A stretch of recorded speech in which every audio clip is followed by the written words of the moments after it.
slides already the last time before my internet cut off. So I will talk on footpad dermatitis in turkeys today. And yeah, to give you the big whole overview where this topic is into. So it's all about animal welfare, as usually on our Slack forum. And I here again have the definition of which you defined in the 1980s, defining animal welfare as the state of complete mental and physical health, where the animal is in harmony with its environment. I think it's a quite good definition because it really has everything in it which is important. But when we talk of welfare in poultry and more specific in turkeys, we concentrate, at least in Germany, we concentrate more or less on the physical health. So not talking about the mental states, but more or less talking on the physical states of the animals. And for that, we have some tools we can use, which are mainly animal-based welfare indicators. And for that, there are some papers where you can orientate for or search for indicators which you can use. So for example, there would be the welfare quality protocol. This one is not for turkeys, it's for laying hens and broilers. But you can find some of the indicators inside which are quite useful in turkeys as well. But being a bit careful because of course turkeys and laying hens and broilers are completely different species. We have one thing here in Germany which is called KTBL, Tierschutzindikatoren, and there is a range of welfare indicators which mainly concentrate on the physical health. So there are footpad dermatitis, breast blisters, breast button, skin damages, which you can use for evaluating animal welfare in the barn. And there's one, quite new one actually. And up to my knowledge, here in Germany, we don't really use it, or no one is really using it, but I hopefully it's getting a bit more prominent in the next time, which is the avian welfare assessment protocol for turkeys. And they comprise as well some indicators for behavior, which I, for myself, find quite cool. So here you have indicators like the size of the animals, wounds, movement, but as well like aggressive behavior, which is quite important when you want to have something which indicates the feather pecking and cannibalism. But today I will talk on the feet, or more specifically on the footpad dermatitis, and I start my talk with this citation of the wonderful Frida Kahlo, asking the question, feet, what do I need you for when I have wings to fly? And of course, turkeys can fly, and they do, but even in natural environment, they prefer to walk. And if you have the fattening turkeys in our barns, you probably can imagine with the weight of like around 21, 22 kilograms in the end of the fattening phase, they are not really able to fly anymore. So feet are quite important. And this is why footpad health is one of the major animal welfare indicators we use in turkeys so far. And when we talk of footpad health, we mainly talk on footpad dermatitis, which is described as an inflammation process on the surface of the footpads, as you see here in the picture. So all these brownish alterations here should not be there. So these are, this is what we kind of evaluate when we talk on footpad dermatitis. So to give you some hints to the background, so there are loads of risk factors, but there is one really main risk factor, which would be the litter material or quality. So wet litter is most prone to induce footpad dermatitis, but there are other factors as well, like for example, body weight, diet, and of course, genetics. And what I want to say with this slide is that footpad dermatitis cannot only be used to kind of draw conclusions to the animal health, but you can use it as well to draw conclusions to the management of the husbandry, which is yeah, quite important when you want to monitor animal welfare in long term. And yeah, footpad dermatitis is quite an issue. So we have quite high numbers, with something between 30 and 60% prevalence in Germany, around 40 in France, 20 to 78 in Sweden. So these are quite old numbers. I haven't found some papers having quite new ones, but it's more or less the same nowadays. So it's a real huge problem. And I, for myself, I don't know one flock which does not have a problem with footpad dermatitis. And I have seen a lot till now. But what's the good thing is that if you monitor footpad dermatitis on a regular basis, this can contribute significantly to the improvement of the management. There are two studies, I think one is from Denmark and one is from the Netherlands, describing quite good results from regular monitoring of footpad dermatitis on slaughterhouses. And this is what we do in Germany as well. So we monitor the footpad lesions of each bird at the slaughterhouses. And for that, we use like an automated camera system. And you see the picture here on the right. And what it does is quite of measuring the relative size of the alteration compared to the footpad. And what it uses is a scoring system, a 5-score scoring system, which is quite, which is used all over Europe, I think. So there are not that much scoring systems used, which is based on the size of the alteration. I will come back to the scoring system more in detail later, but what we asked for this study I want to present here today is if there's some kind of link between the size of the lesion and the deepness or what's going on under the skin. To give you kind of an impression what is the situation in Germany, these are results from a project I was working on for the last 3 years, where we wanted to validate a camera system on the slaughterhouse to compare if this was which a human observer is measuring is the same like the camera is measuring, but that's not the topic for this talk here. What I want to show you is that in Germany, the situation, or most of the feet are based here at the scoring level 2. So these here are the 5 scoring levels of the scoring system used. So most of the feet found in German turkeys are here in the middle. So we don't have that many of these quite extreme cases here, and we don't have that many intact feet.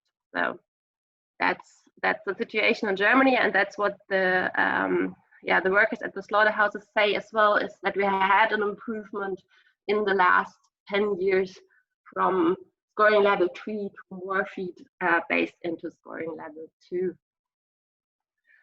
So coming to this study I want to present here today, what we wanted to do is to see if there's some interaction between visual scores and histopathological findings, to see if this is what you can evaluate when you're just looking at the feet, is really this what is going on under the skin. And first of all, to do this, or to prepare to do this, we did some observer reliability testing to see if the visual scoring worked out quite well. And here we had 600 feet, which we sampled at the slaughterhouses. And here we use this 5-scale scoring system, which I now want to explain a bit more in detail. So we had scoring level 0, which would be an intact foot. So we have like an intact foot pad here. Then we would have scoring level 1. Here you see small scattered alterations, which are less than 10% of the foot pad. Then we had scoring level 2, which describes alterations which are less than 25% of the footpad. So this is the normal situation in Germany. Most of the feet are scored at this scoring level 2.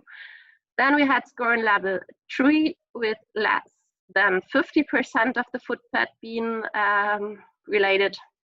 And the worst case would be scoring level 4 with more than 50% of the footpad having alterations. And for the observer reliability testing, we had 2 observers, and we measured the Krippendorf alpha, which was quite good with 0.8. And therefore, we consumed that generally this macroscopic scoring system works quite well and can be considered an objective method to evaluate at least the size of a lesion. So we used this further. But then we wanted to go a bit more into detail. And here we had 100 feet and 3 types of classification. So first of all, we had our visual scoring. So the person scoring these feet macroscopically. And I called it VC for visual classification. Then in the second step, we did some real measurements with a software program called ImageJ.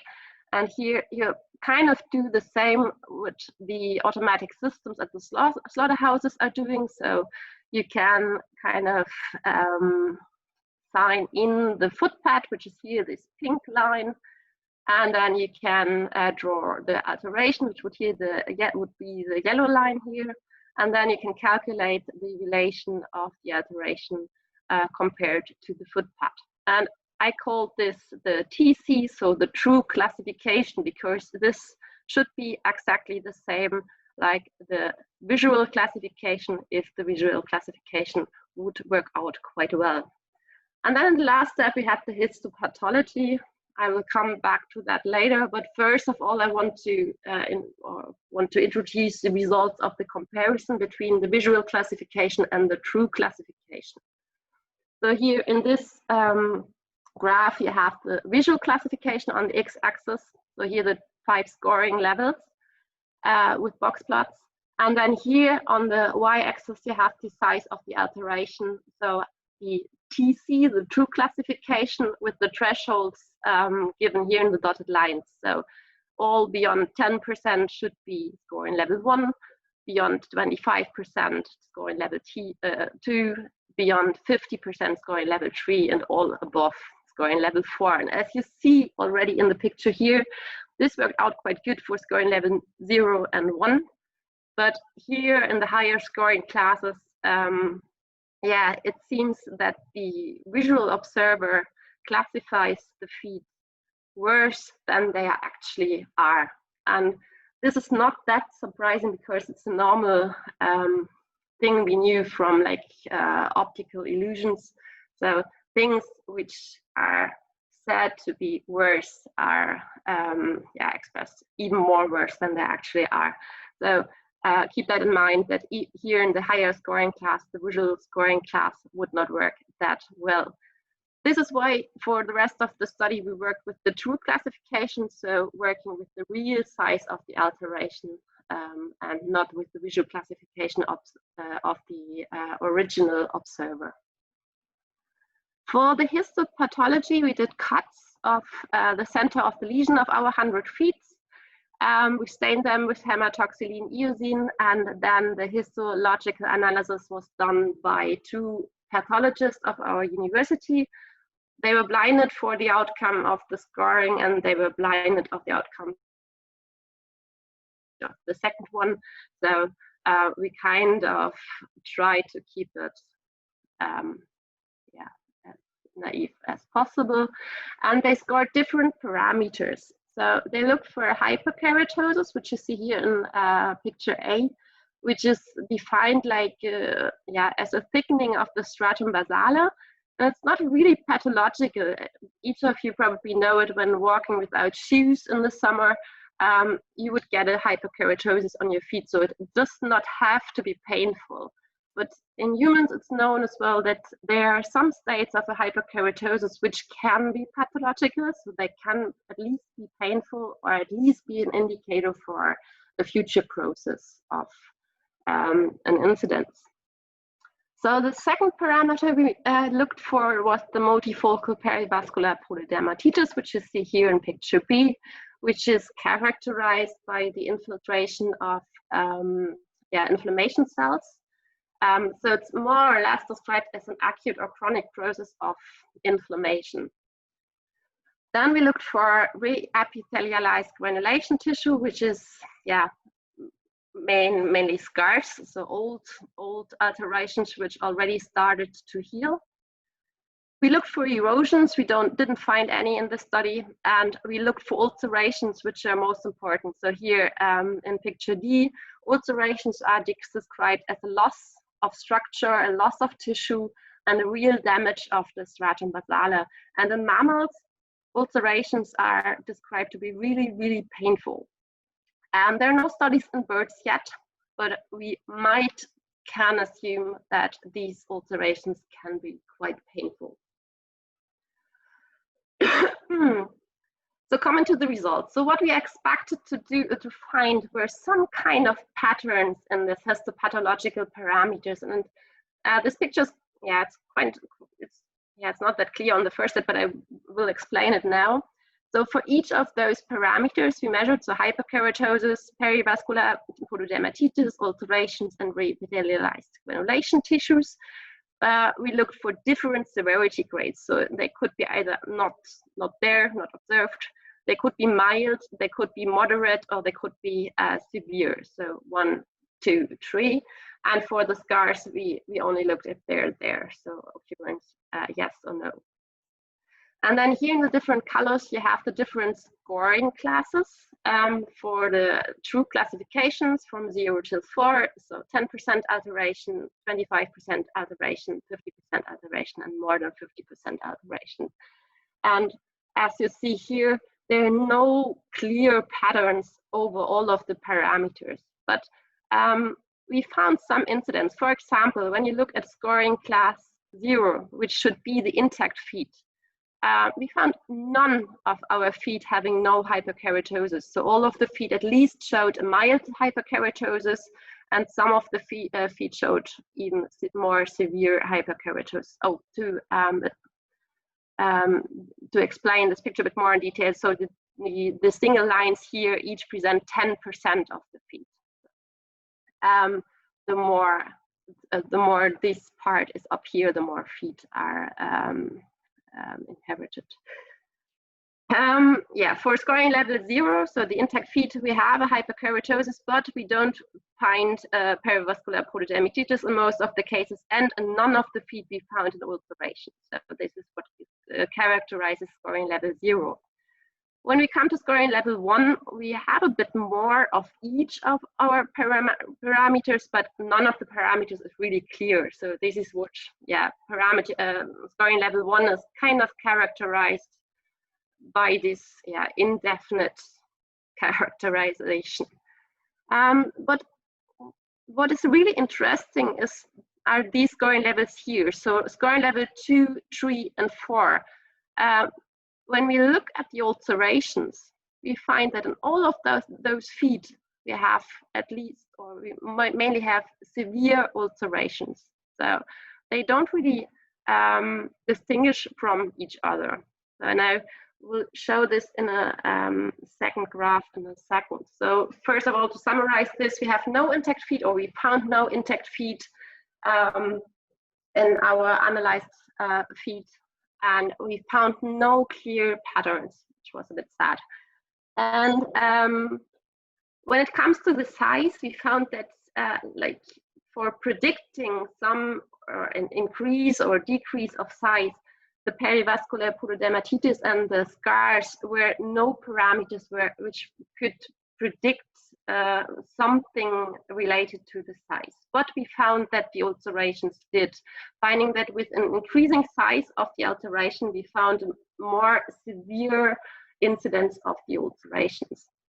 And to give you a hint how our feet looked like, here again we have the visuals or the scoring classes on the x-axis from 0 till 4, and on the y-axis you have the percentage of feet for the different states of ulcerations. So green would be no ulcerations, so intact feet, and then yellow would be mild ulcerations, the darker yellow would be moderate ulcerations, and then red, severe ulcerations. And here again, when we look at scoring level 1, we have more than half of our feet having ulcerations already.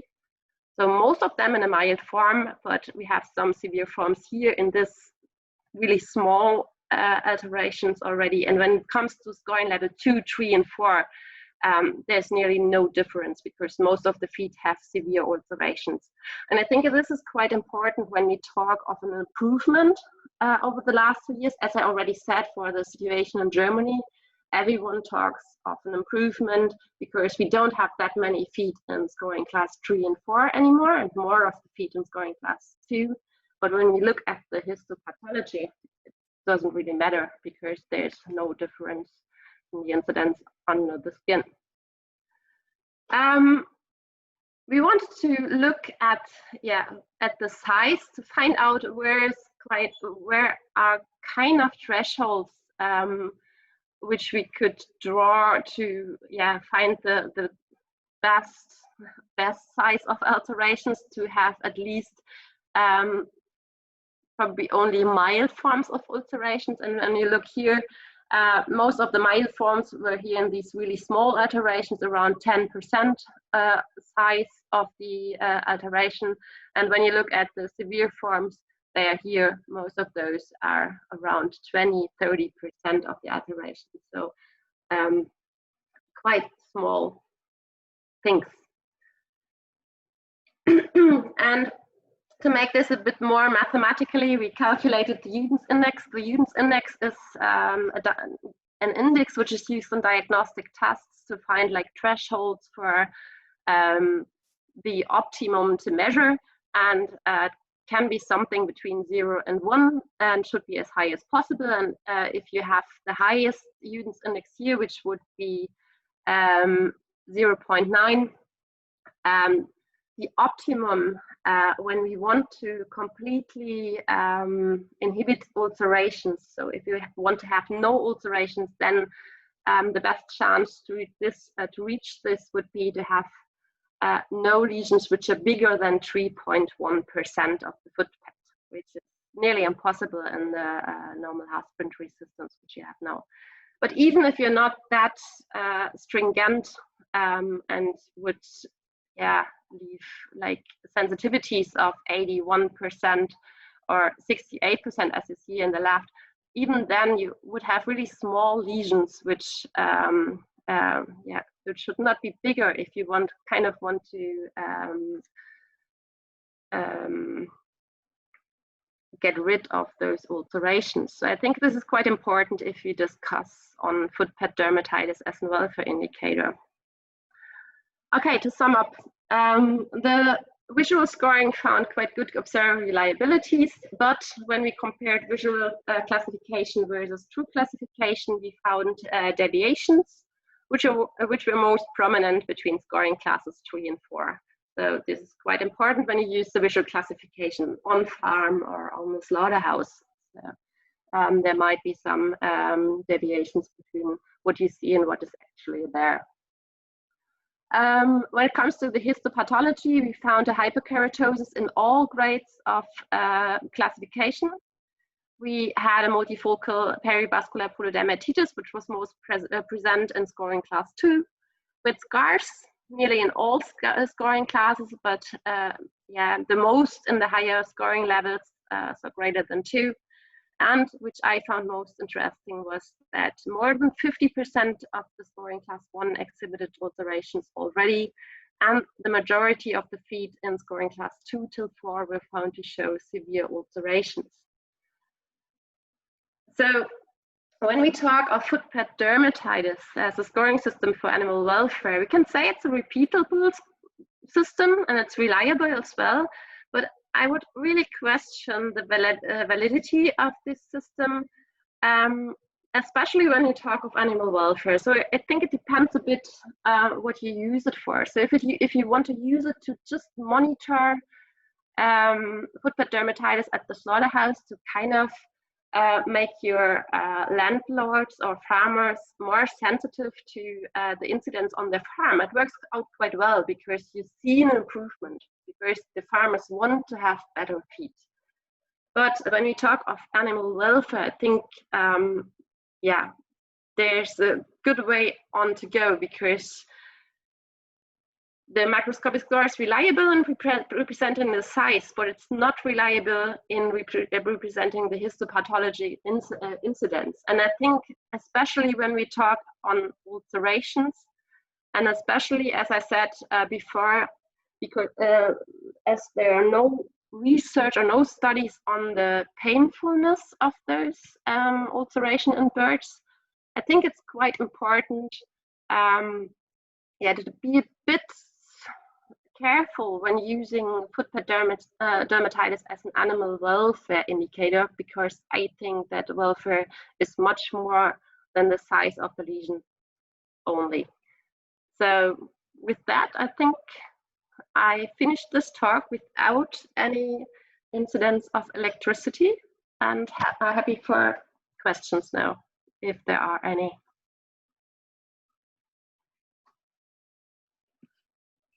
Still someone there? Yes, thank you, Jenny. That was a great presentation. Does anyone have any questions? Feel free to talk with your mic, but also if you are more inclined to comment in the chat, I will read those comments. I think we already have one question in the chat. So we have one question related to the limitation of slaughterhouse inspections. It is a very important method of monitoring herd health, but post-mortem lesions may only reflect late or chronic injuries. Is there also the possibility that some lesions healed before reaching slaughter and cannot be picked up during slaughterhouse inspection? Definitely. As the scars we found in our histopathology are not recognized at the slaughterhouse. So scars are not counted in this 5-scale scoring system. So they are definitely not counted. And up to my opinion, and I stood, I think, 2 years now at the slaughterhouses just looking at footpad dermatitis. I have seen probably 2% of the feet which were really intact, and the rest at least had scars. So they should definitely be included into the system. Okay, another question. Did you look at left versus right feet? And do they usually have lesions on both feet, or are they comparable in severity or size? We looked at both, and there's no real difference between left and right. What we found, and this is quite important for the camera systems, is that it really depends how these feet are in the, how do I say it, how they are presented to the camera. Because normally in Germany, the camera system only scores the left feet. And when you kind of validate the system, you see that the left foot is normally not presented straightforward to the camera, because this depends on the cutting mechanism of the slaughter line, because the left foot is cut first, then all the weight of the animal comes into this foot, and then so they don't hang stable. So and so what I want to say is that the camera is exactly scoring the wrong foot. So it's always scoring the foot which is not straight into the camera. And this is quite important when you have such automatic systems. We have to kind of look at this part, but there's no difference between left and right per se. So both of them have alterations, and to a nearly same extent, at least on these feet I have scored in this study. So might be different in other turkeys. We had beauty 6 turkeys here. Do you know whether the histopathological findings are similar for footpad lesions in broilers? And what can the histopathological results tell us about the risk factors or causes for footpad lesions? So it's not exactly the same in broilers. I know that the University of Munich, they did nearly the same as we did in turkeys, because this was like a cooperation project between them and us. They was not exactly the same, but what they found as well were that really small lesions have alterations already. So not as small as in turkeys, which might be due to the age of the animals, because turkeys, they are raised for 21 weeks, so have much more time to develop much more precise footpad dermatitis than broilers, but the problem per se is the same. And I forgot the second part. Oh, the second part of the question is, what can the histopathological results tell us about the risk factors or causes for footpad lesions? I would not really know. I probably one would have to look a bit more into the inflammation processes, and I think the results we have here would not say much on the courses. I think this would have to go much further. So especially when we come to these studies with pain, I would really love to see if, yeah, probably some nerve cells or something, but I don't really have an idea how to do it, but looking for pain receptors. But we could not have done this with like a pure histopathology. I don't think it's possible. I think you would have to go more into immuno stuff, something, but I'm not that into physiology. I'm more behavioralist, but I don't know really. Don't think from these results we can say much on the courses. I had a question about the pain as well. So are there some studies maybe that have looked at like pressure algometry and seeing how painful these different scores are, or anything that looks into like quantifying the pain side of not yet. So there are 1 or 2 studies which who looked at doing like gait scores compared to the scoring system, which is a first step, but I think it's a bit complicated in turkeys, because turkeys they have much problems, for example, with osteochondrosis, and there the gait score is bad as well. So you would not be able to say, okay, this is because of this footpad lesion score, because you would not know what is going on in the whole body of the turkeys, because they have many problems. So the feet is not the only problems which they have in walking. But there are 1 or 2 studies working with like, analgetica. Is the right word? Yeah, I think so. But still there you have the same problem, because you could not really specify this on the footpads. But yeah, you could delete the pain per se, but you would not know if it's due to the footpad dermatitis or to something different in the body of the animal. So up to now, there's no real study which could be evidently used, which is a problem, because this is something I always hear from the farmers and from the slaughterhouse and from the politicians, that there's no real evidence for painfulness in turkeys. So might be that they don't have pain. So it would definitely be worth it doing some studies on painfulness of footpad dermatitis. Definitely. Awesome, thank you.